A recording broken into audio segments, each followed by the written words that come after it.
Hello friends, आज मैं आपको बताऊंगा थैलेसीड इंजेक्शन के बारे में, जो कि विरबैक का आता है, जिसके अंदर साल्ट आता है ब्यूफ्राक्योन। ये साल्ट का ये इंजेक्शन है जो विरबैक कंपनी का है। ये आपके पशु में कैसे काम करता है, कितनी डोज देनी चाहिए, किस तरह की स्थिति यदि पशु में हो जाए तब आप इस इंजेक्शन का उपयोग किया जा सकता है। आज की वीडियो के अंदर मैं आपको इस इंजेक्शन के बारे में डिटेल से बताऊंगा। बहुत इस तरह के जो वेटरनरियन है उनके बार बार कमेंट्स आ रहे थे इस तरह इंजेक्शन के बारे में, किसी ने भी अभी तक बताया नहीं है। तो आज की वीडियो के अंदर मैं आपको बता दूंगा कितनी डोज कब कैसे पशु के लिए सेफ है नहीं। आज शॉर्ट में, चैनल पर नए हैं पहले चैनल को सब्सक्राइब कर लें, साथ में बेल आइकन और ऑल ऑप्शन में। आपको पता है कि चैनल पर सही सटीक और साइंटिफिक मेथड से आपको जानकारी दी जाती है। तो इस चैनल की वीडियो जितना हो सकता है पशुपालक है वेटरनरियन के साथ शेयर करें, वीडियो को आते लाइक कर दिया करें, दोस्तों के साथ शेयर जरूर किया करें। देखो थैलेसीड इंजेक्शन आता है जिसके अंदर ब्यूफ्राक्योन साल्ट का इंजेक्शन आता है। ये इंजेक्शन यदि आपके पशु में किसी भी तरह का यदि प्रोटोजोआ जनित रोग हो गया, प्रोटोजोआ जनित रोग हो गया जिसके अंदर यदि आपके पशु में जैसे एक्सटर्नल पैरासाइट है, जैसे जू चिचड़ किलनी है, उसकी वजह से कई बार पशुओं का टेम्परेचर बहुत ज़्यादा हाई हो जाता है।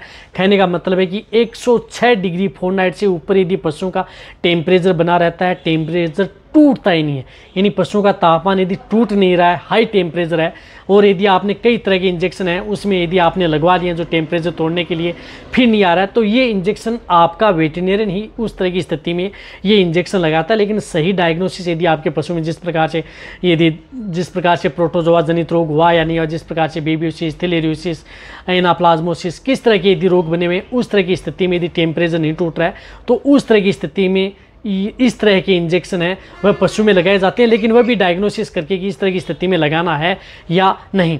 यदि पशुओं का, लेकिन कहने का मतलब है कि ये पशुओं का जो हाई टेम्परेचर हो जाता है, जो पशुओं का टेम्परेचर डाउन ही नहीं हो रहा है, उस तरह की स्थिति में आपका वेटरनरियन इस तरह के इंजेक्शन का उपयोग करता है। यदि आप बिना डायग्नोसिस या बिना ऐसे यदि इंजेक्शन का उपयोग करते हैं तो पशु में बहुत ज़्यादा साइड इफेक्ट भी करते हैं। इसी तरह से यदि आपके पशु में जिस प्रकार से ब्लड प्रोटोजोआ हो गया, यानी खून पतला हो गया, कई बार आपका वेटरनरी बताता है कि इसका खून बहुत ज़्यादा पतला हो गया है, हालत बहुत ज़्यादा खराब हो चुकी है, तो उस स्थिति में भी इस इंजेक्शन का उपयोग पशुओं में करवाया जाता है। रही बात ये ज़्यादातर जो मैंने बताया कि ब्लड प्रोटोजोआ जनित रोग हैं, उसी के अंदर ये इंजेक्शन काम करता है।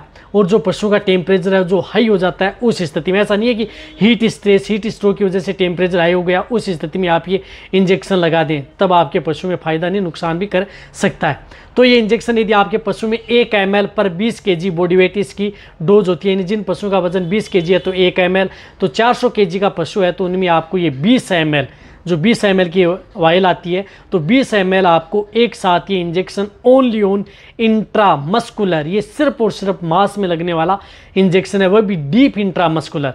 और ये इंजेक्शन सिर्फ और सिर्फ आपको मिड नेक में, यानी गर्दन में ही आपको ये इंजेक्शन पशुओं को लगाना है। पुट्ठू में आपको इस इंजेक्शन का उपयोग नहीं करना है, इस बात का आपको ध्यान में रखना है। मिड नेक में लगाएं, दोनों साइड लगाएं, एक साइड में आप 20 ml ना लगाएं, 10 ml आप इस साइड लगा दिया, 10 ml आपको दूसरी साइड में लगा दिया। इस इंजेक्शन के साथ कोई भी इस तरह के एनाल्जेसिक एंटीपायरेटिक इंजेक्शन पशुओं में कभी भी साथ में उपयोग न करें।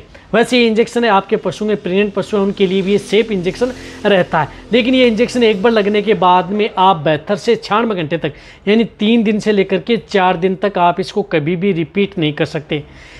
एक बार लग गया इंजेक्शन तो आपको 3 से 4 दिन का वेट करना होता है। और इस स्थिति में आपको जब ये इंजेक्शन पशु में लगता है तो आपके पशु में कई बार इस तरह के साइड इफेक्ट देखने को मिलते हैं कि पशु की बॉडी कम करती है, मुंह से लार आती है, पशु सुस्त हो जाता है, बैठ जाता है, और कई बार इस तरह की स्थिति हो जाती है कि पशु बहुत ही क्रिटिकल स्टेज में है, तो उस स्थिति में आप उसको थोड़ा समय देना होता है और 2 से 3 दिन बाद में आपका पशु ठीक हो जाता है। क्योंकि इस तरह के केस के अंदर पशु में ब्लड में हीमोग्लोबिन की मात्रा बहुत डाउन हो जाती है, टूट जाता है, बिल्कुल भी आरबीसी डाउन चली जाती है।